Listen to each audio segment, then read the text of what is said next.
அதாவது இந்த பொருத்தங்கள்ல வந்து ரொம்ப முக்கியமா பார்க்கறதுல மகேந்திர பொருத்தம், ஸ்திரீ தீர்க்க பொருத்தம், ரஜ்ஜு பொருத்தம், யோனி பொருத்தம், கண பொருத்தம், நட்சத்திர பொருத்தம், ராசி பொருத்தம், ராசி அதிபதி பொருத்தம் இதெல்லாம் வந்து ஒரு லிஸ்ட் மாதிரி இந்த பொருத்தங்கள் இருக்கான்னு.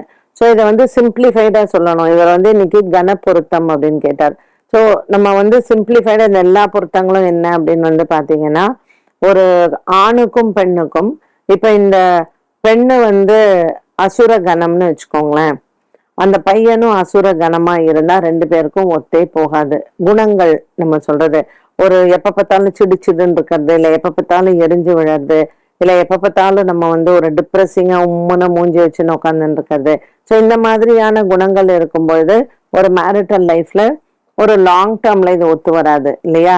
இப்ப தேவகணம், மனித கணம் இந்த மாதிரி எல்லாம் இந்த கண பொருத்தம் அப்படின்னு சொல்றதுல வந்து ரெண்டு பேருக்குமே இப்ப ஒருத்தருக்கு ஒரு மூட் அப்செட் ஆயிருந்தா அடுத்தவங்களுக்கு வந்து ஒரு அதை தட்டி கொண்டு போறக்கூடிய சுபாவம் இருந்தால் அந்த ஃபேமிலி நல்லா போயிடும். இது நம்ம குடும்பத்திலேயே நிறைய பேர்த்த பார்க்கலாம். எதுக்கு எடுத்தாலும் எழுத்து எழுத்து சண்டை போடுறது, எலியும் பூனையுமா இருந்தாங்கன்னு வச்சுக்கோங்களேன், அவங்களால அந்த வாழ்க்கை அவங்களுக்கு ஒத்தே வராது.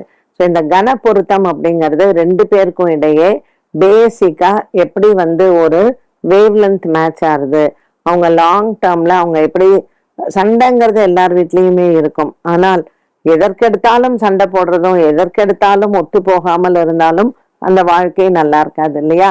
அதைத்தான் நம்ம கன பொருத்தம்னு சொல்றோம்.